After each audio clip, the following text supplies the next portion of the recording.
All right, let's do Chippy before, then we'll finish up the show with doing Takata as well. They were talking about National's Kiwisaver plans. And like we said last night,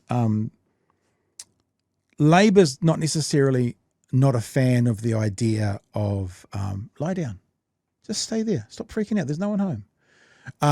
Labor's not necessarily anti the idea of increasing people. In fact, I think they're pro the idea of, but they would do it a different way. They would especially help out people who are on lower income. So this part of the conversation, it's just a couple of minutes, not even actually. How are you going to get lower income people on to Kiwisaver? How are you going to get them up to that 12%? Are you going to lower Kiwisaver, like from 3 to 1% to allow lower incomes to get on? That's a part of this conversation.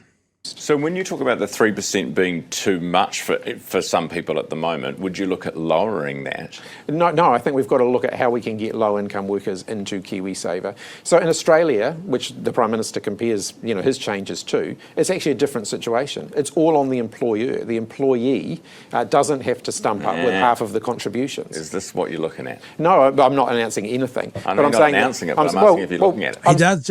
Chippy does talk quite a lot about a policy he's not announcing. And I think Ryan's fair to kind of push him on this because Chippy won't say anything, but he says quite a lot.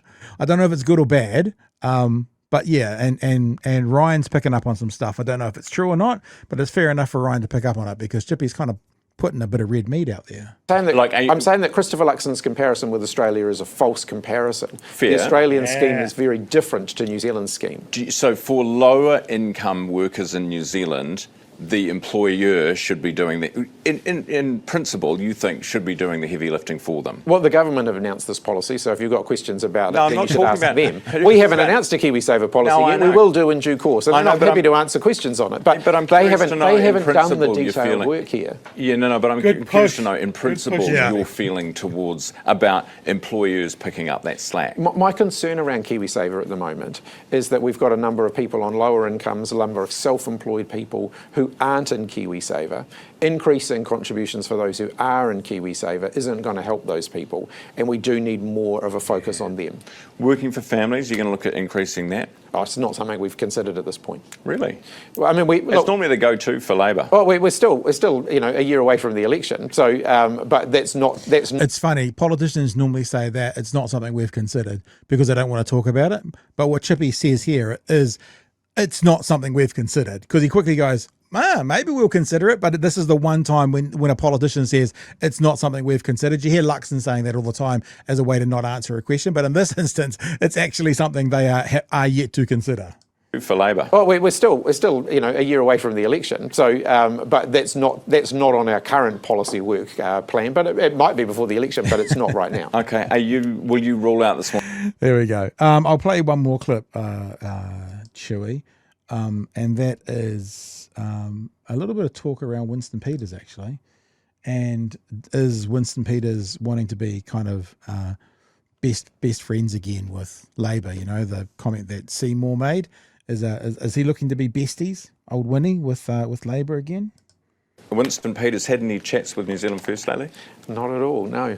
No texts? No, none at all. I mean, but there's a clear message here to New Zealanders. If you're voting for Winston Peters, who knows what you're voting for? If you want a courier pigeons, change of government, if you want strong and stable government, which we haven't had for the last 2 years, vote Labor.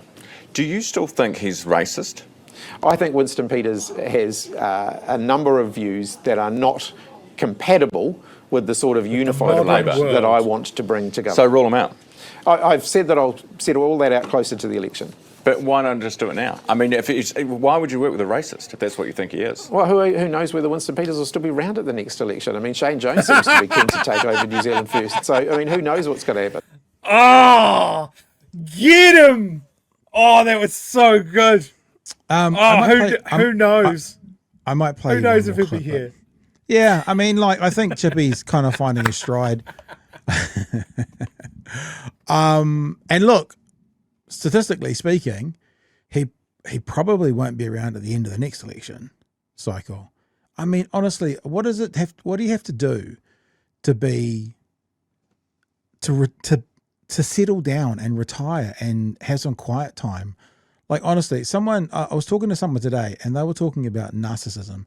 And they were saying one of the things about narcissism is it doesn't often flow into a second generation, meaning one person can have that, but then when they try and pass it on, you can't pass it on, which means the reason we call it Winston first is they will not survive after Winston's gone. Because the reason that people vote for New Zealand first is Winston Peters. There is no other reason that people vote for New Zealand first other than Winston Peters. So once Winston Peters is gone, New Zealand first will be gone as well. Well, that's why Shane Jones is putting so much effort into, becoming the martyr of mining. He's trying to build his own weird cult of personality. Look, personally, I think, have you ever kept parrots, Pat? I have not. One of the things with parrots is if it gets dark, they just assume it's nighttime. They go to bed. Yeah, you just put a sheet over the cage and they're like, okay, doesn't matter when it is. I'm wondering if Winston is like that as well. So if we can just bag over his head. If we just keep the blinds in his house closed, he'll just go, oh, looks like it's never night. It's never daytime again. I'll just stay in bed. And then it's a nice, peaceful way to solve that problem. I'm going to play one more clip. I've got some thoughts around this. It's only 20 or 30 seconds because we haven't talked about this yet. I know they talked about it on Friday night, but we haven't talked about puberty blockers yet. Just one. This is literally only 30 seconds. The puberty blockers thing, would you reverse that? We've said that puberty blockers should be a health decision. So it's a decision between the individual concerned, their parents, and their health practitioner. And that's where we think it should stay. Doctors. So that's literally it all. The thing about so much of this Americanized, imported culture war stuff is you actually don't almost even need to have the conversation to stop the conversation. And I'll show you what I mean. A couple of nights ago on Twitter, I put this tweet out. I don't mention puberty blockers, but I put this tweet out. Can anybody educate me as to when the last time that a government changed laws to stop doctors prescribing what they thought was best for their patient?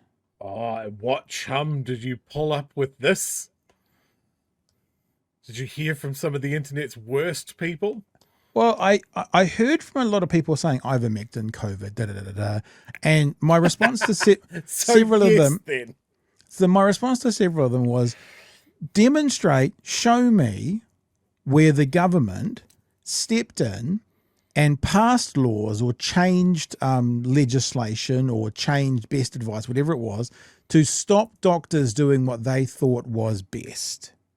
And to be honest with you, there might only be one example that came through fair enough over the last few years, and it's pseudoephedrine, when the government stopped that. I mean, fair enough. I think that's probably at least an argument could be had, that doctors would still have prescribed pseudoephedrine and the government kind of changed the rules around it.